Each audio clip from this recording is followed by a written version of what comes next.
xenophobia. Oh, we heard a lot of that stuff. And now they're trying to use the language.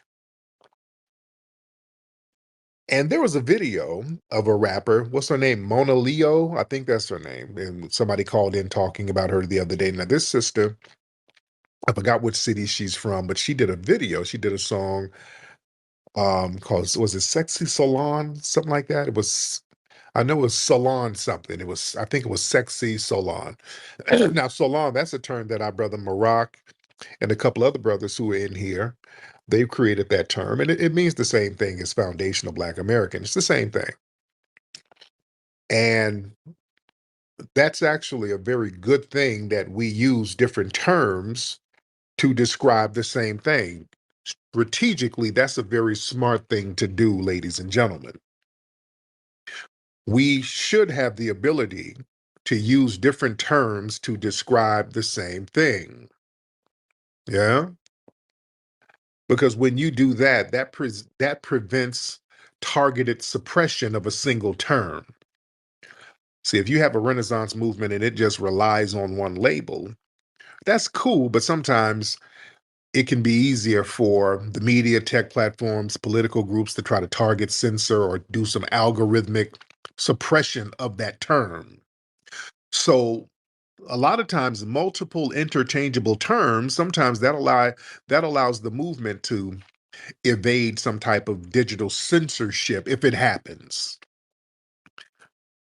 And also, it kind of protects to a certain degree from too much co-opting and too much delusion. Like the dominant society, they try to co-opt a term, having multiple alternatives that allows the community to kind of pivot quickly and preserve the original message.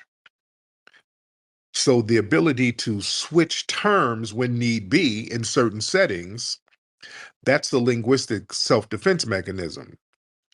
See, we got to learn how to be very smart and strategic with the words we use. Like foundational Black American, Soulaan, descendant of slaves, freedmen, these are all the same terms. I mean, it means all the same thing. It's supposed to mean the same thing. It all means the same thing. It means people who are from non-immigrant backgrounds. And the thing is, in different settings, like if you're in a court setting and we're talking about certain tangibles, we would use the term freedman because there's already a legal federal precedent for that term. We already have the Freedmen's Bureau. So we would use that term so that the white supremacists won't circle back and say, hey, you're making a program based on race. No, no, no, no, no. We're making a program based on status, freedman. You understand? When we're talking about culture, we use the term foundational Black American, just general everyday cultural conversations. That's when we use that term. But the point is we have to know how to interchange the terms when need be. That's a good thing. See, when you expand the terms, it resonates with different people different ways. You know, like a older person might not know what salon mean, but they'll know what freedman mean. Oh, freedman, okay, I know what that is.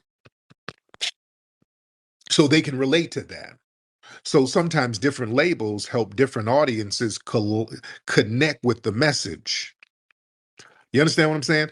And also, you better be able to use different terms, and these terms mean the same thing, and you keep the terms up, or you keep the spirit of what the terms mean. You keep that in the lexicon, because somebody might create a term or popularize a term or put a term out there, and then that term gets co-opted.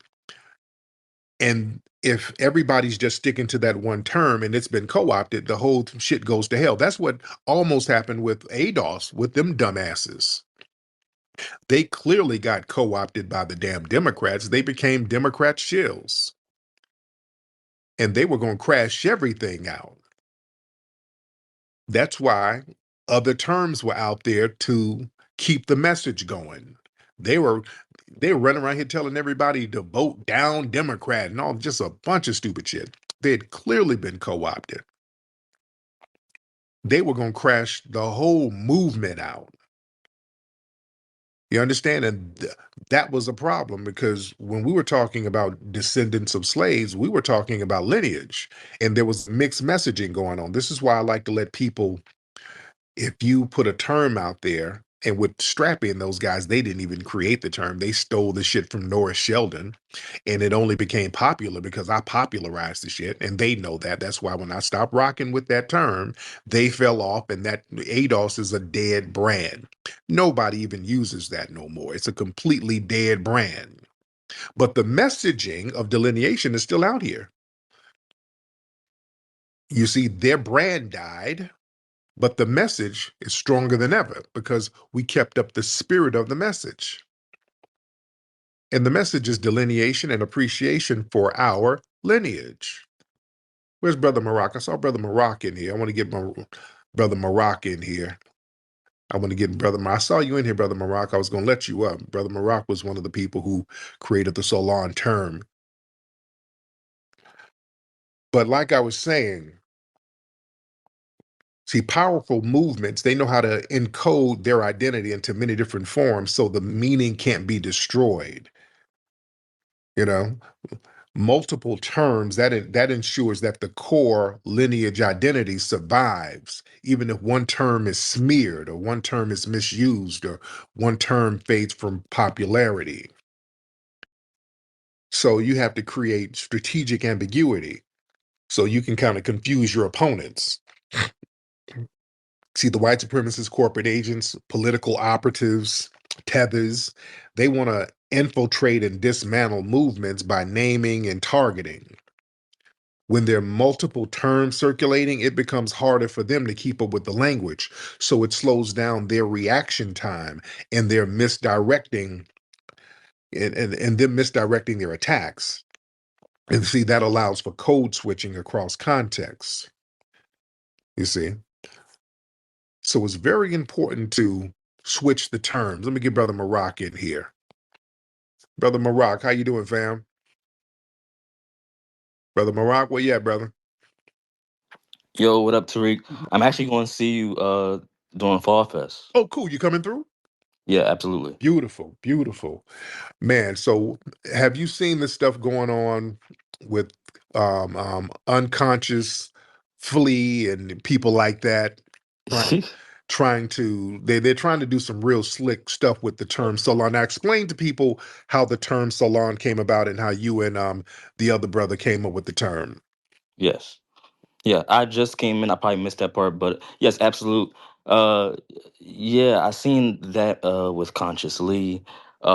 He is. I already know how he rolls, so I know he's not really a friend of ours like that. So, Right, um, yeah, and then his misrepresentation of Solon. Solon means soul autochthonous American.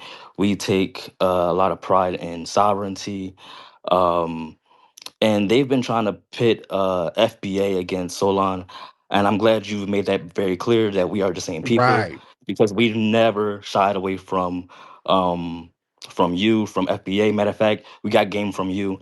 We shout you out every chance we get. Mhm. In our book, we dedicated um, a reference to you as well, so it's never any beef at all. Real talk. I saw some Ghanaian publication write some bullshit like, yeah, Solon is celebrating a video and the FBAs are mad. It was some tether from Ghana who wrote some bullshit ass article trying to play some divide and conquer stuff. I'm like, okay, they're real desperate right now.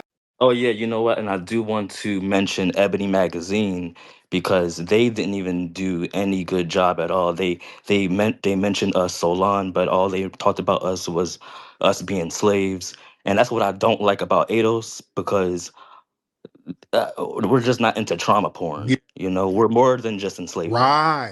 Right, right, exactly, exactly. Because yeah, I like to emphasize the indigenous part.